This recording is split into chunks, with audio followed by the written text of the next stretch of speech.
The Neighbor is a scary story about a woman whose husband and eldest son go on a fishing trip in the woods behind their house. As night falls and they still have not returned, the woman begins to get worried. One calm, cool day in the middle of autumn, a woman got up early to cook breakfast for her husband and two sons. After they had eaten, the father announced that he was taking his eldest son hiking in the woods behind their house.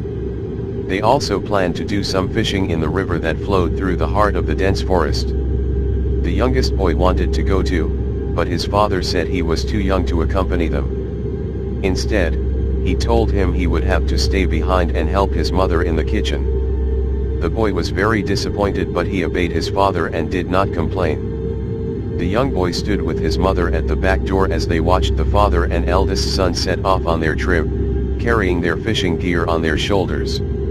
They walked down the garden path and disappeared into the trees. Later that day, the wife asked her youngest son to help her prepare the dinner. She told him she wanted to have a hearty meal prepared for the others because they would be hungry when they came back. When the dinner was finally cooked, she sent her son upstairs to wash his hands and waited for the rest of her family to arrive. After a while, she began to become worried. Her husband and sons had still not returned and it was getting late. She hadn't heard so much as a word from them since they left that morning. The dinner was getting cold and they should have been home hours ago.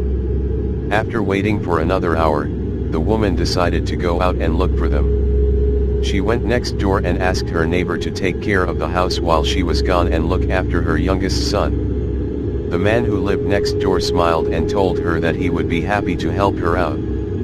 Then, the mother took a flashlight with her and set out in search of her missing family members. The neighbor and the youngest son stood at the back door, watching as the mother walked down the garden path and disappeared into the woods. By now, it was almost nighttime and the forest was completely dark. She trudged through the undergrowth and the densely packed trees, calling out their names, but there was no reply. She shone her flashlight this way and that, but could find no trace of them. After some time, she came to the river and was surprised to find her husband's fishing gear lying unattended on the bank. The fishing rod was propped up on sticks and the line was trailing in the water. It was as if her husband and eldest son had suddenly disappeared and left everything behind. The woman picked up the fishing rod and began reeling it in. It was hard work because there was something heavy on the other end of the line. After struggling for a while, she finally managed to land whatever had been hooked on the line. In complete darkness, she pulled it onto the bank, then picked up her flashlight to see what it was. When the woman switched on the flashlight, she was horrified by what she saw in the beam. There, lying on the bank of the river were the bodies of her husband and her eldest son. They had been tied together and a large hook was stuck in her husband's mouth. Both of their faces were bloody and bruised.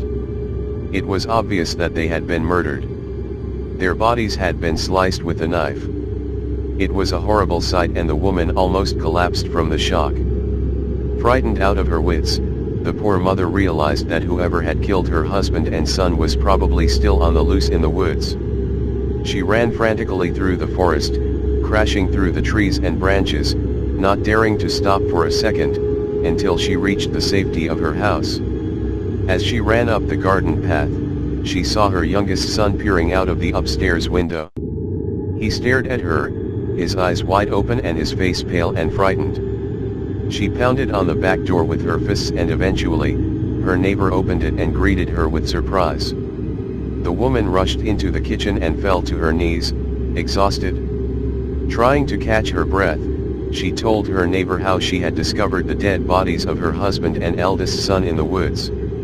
Tears were streaming down her face and she was hysterical. The neighbor tried to calm her down and then told her he was going next door to call the police. When the neighbor left, the woman composed herself, then went upstairs to break the tragic news to her youngest son. She was dreading the thought of telling him that his father and brother were dead.